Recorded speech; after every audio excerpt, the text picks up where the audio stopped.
Me gusta comparar la fotografía con manejar un auto.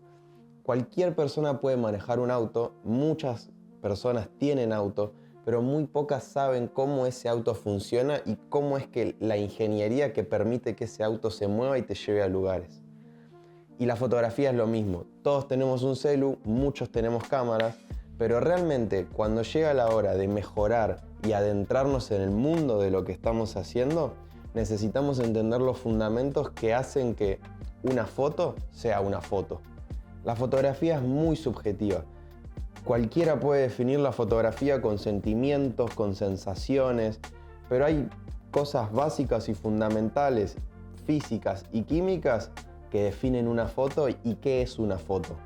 Básicamente, una foto es la interacción de fotones o de la luz con una superficie fotosensible. ¿Y cuál es esa superficie fotosensible? Es el sensor. El sensor es esa superficie fotosensible que sensa la luz, y las cámaras, tu celu o esta cámara, tienen un procesador que procesa esa luz que toca el sensor y decide cómo es que se tiene que ver. Básicamente, una foto, una fotografía, es una representación de la realidad y subjetiva. No es real, no es lo que nosotros estamos viendo. Porque esa representación está completamente ligada a la capacidad de la que tiene tu cámara de procesar esa realidad. Y esa representación de la realidad es subjetiva, porque la percepción que ustedes tienen del mundo no es la misma que yo tengo del mundo y no es la misma que otros fotógrafos tengan del mundo.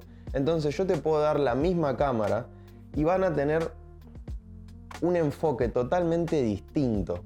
Entonces, la fotografía es percepción, la fotografía es visualización a través de una herramienta como la que es tu cámara. Y para vos mejorar en la fotografía necesitas entender cómo funciona tu cámara. Yo les digo que tienen que entender la cámara, básicamente tienen que entender primero cómo funciona una cámara específica, no necesariamente esta cámara, sino cualquier cámara, que todas comparten la misma lógica y el mismo funcionamiento. Pero después, cuando nosotros empezamos a cambiar de modelos de cámara, por ejemplo, esta cámara, empezamos a trabajar con distintas especificaciones que nos van a brindar resultados distintos. No es lo mismo los resultados que yo puedo obtener con una cámara rollo automática que lo que puedo obtener con el celular a lo que puedo obtener con esta cámara o con la cámara que está filmando. Yo cuando trabajo con esta, yo tengo en cuenta las limitaciones de esta cámara y cómo es el funcionamiento de esta cámara. Cuando trabajo con mi celular, yo sé cómo funciona el sensor de mi celular, hasta en qué situaciones lo puedo empujar y cuándo puedo realmente obtener un buenísimo resultado y cuándo el celular va a empezar a decaer en calidad por la situación en la que lo estoy exponiendo. Y lo mismo esta cámara. El lente específicamente se compone de un diafragma, que es esto que ustedes están viendo acá, que es lo que nos permite controlar cuánta luz nosotros queremos que pase a través del lente. Y eso se ve directamente reflejado en la luz que pasa. Si yo cierro el diafragma, no pasa luz. Si yo lo abro, pasa luz. Y cuando empezamos a modificar esta configuración, lo que empezamos a ver es como el ojo, como si fuese una pupila, empieza a cerrarse y después, si yo lo abro, empieza a abrirse.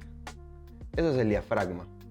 Esto hay lentes que llegan a 1.2, 0.95 o hay lentes que empiezan a partir del 4, del 3.5, 5.6, y cuanto más permita el diafragma abrirse, más luz va a ingresar, y al mismo tiempo, cuanto más luz ingrese, más desenfoque vamos a obtener.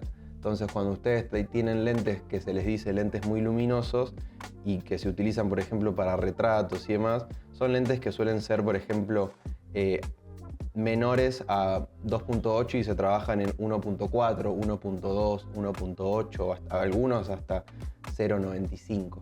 Después, las configuraciones básicas de una cámara, como ya sabemos, son el ISO y la velocidad de obturación. El ISO es básicamente la sensibilidad que tiene el sensor de sensar y de recibir luz. Cuanto más ISO, más luz. Es como una luz artificial que le ponemos, pero fíjense que a mayor ISO, mayor luz. Y cuanto más ISO le pongamos, lo que se empieza a generar en la imagen es una especie de ruido, que eso en algunas situaciones puede ser bueno y en otras situaciones no lo queremos, porque lo que empieza a hacer el ruido es perder nitidez, y al introducir ruido a la imagen lo que hacemos es romperla. Pues lo otro que existe es la velocidad de obturación. La velocidad de obturación es básicamente la velocidad a la que nosotros queremos que nuestro obturador, que es como la cortina que toma la foto, tome la foto. Yo lo puedo poner en 1 segundo, cuanto más lento, más cantidad de luz entra, y cuanto más rápido, menos cantidad de luz entra. Cuanto más rápido lo pongamos, el obturador se va a cerrar más rápido, entonces las cosas que pasen en movimiento en esta velocidad van a ser muchísimo más claras y se van a congelar porque sale más rápido.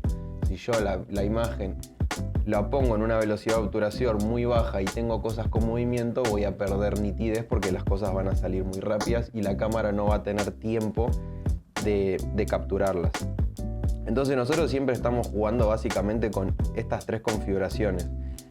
La apertura del diafragma, la velocidad de obturación y la cantidad de ISO que agregamos. Y ahí es donde nosotros empezamos a tener todas estas configuraciones dependiendo del resultado que queremos lograr.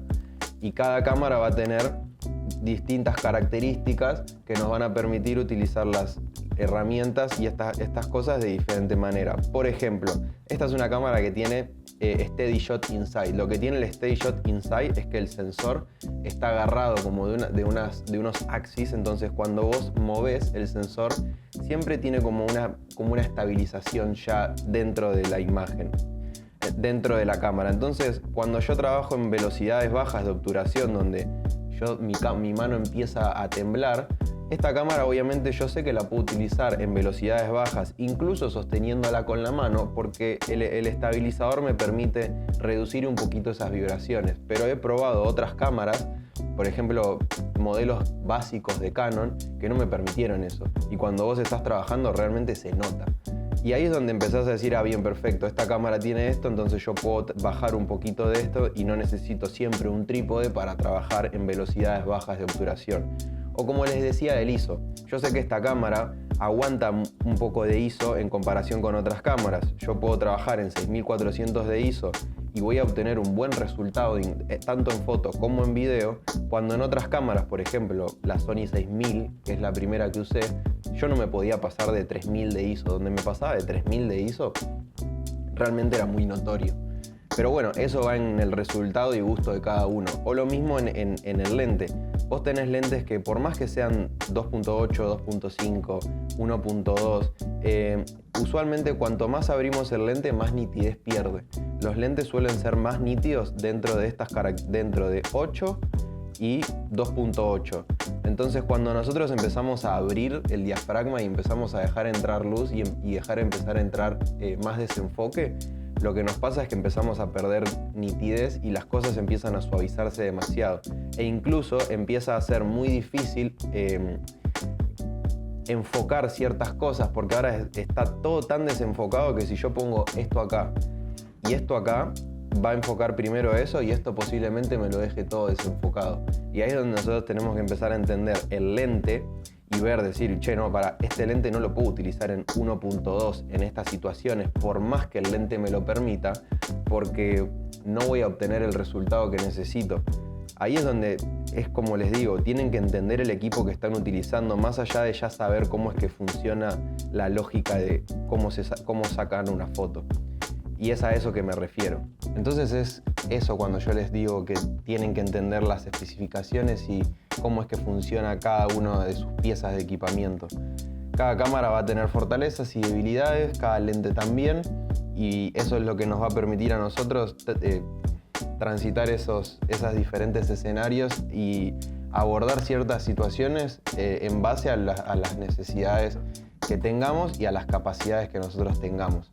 Entonces, yo sé que esta cámara puedo exponerla a ciertas situaciones y que en ciertas situaciones y ciertas exigencias la cámara va a empezar a fallar, y que yo ya sé que en esos momentos o necesito una cámara nueva o necesito involucrar a alguien que tenga mejor equipamiento que yo para poder obtener los resultados deseados. Y lo mismo, no importa si es digital, lo mismo pasa con la fotografía analógica. La fotografía analógica, vos, por ejemplo, trabajás con rollos específicos que tienen ciertas características, tienen un grano específico, una forma de renderizar el color distinta, y lo mismo las cámaras analógicas. Vos capaz que tenés una cámara automática con lentes de plástico, por lo que la renderización del color no va a ser lo mismo que un lente de vidrio. Entonces ahí es donde todo se empieza a poner y a hilar fino, y es donde nosotros, instruyéndonos, leyendo sobre esas cámaras, viendo reviews, leyendo las páginas oficiales de los fabricantes y que nos explican de cómo está hecha cada cosa y todas las características que tiene, ahí es donde nosotros podemos empezar a aprender, instruirnos y ser expertos del equipamiento que tenemos en la mano para saber hasta dónde podemos presionar y cuáles son los resultados que podemos obtener. Porque hay veces que tenemos un equipamiento muy pero muy potente en la mano, el cual no sabemos utilizar y no le estamos dando el uso que se merece con la capacidad que nosotros tendríamos de producción si lo entendiéramos. O hay veces que tenemos cámaras que ya nos limitan en nuestra capacidad de creación, y es ahí donde nosotros tenemos que entender que necesitamos mejorar nuestro equipamiento. Y en base a eso también vamos a hacer mejores inversiones, porque hay veces que queremos comprar cámaras nuevas cuando no necesitamos cámaras nuevas, cuando queremos comprar lentes y no necesitamos lentes nuevos. Así que ojalá que se haya entendido, ojalá que esta explicación básica de cómo funciona la cámara haya sido clara, y ahora lo que les queda es agarrar la cámara que tienen en mano, agarrar su celular, agarrar su compu, agarrar la pieza de equipamiento que utilicen para trabajar. No importa si son fotógrafos, diseñadoras, diseñadores, filmmakers, si sacas con un celu o sacas con tu cámara, sentate, lee un poquito y fíjate todo el potencial que tenés en la mano y anda a laburar.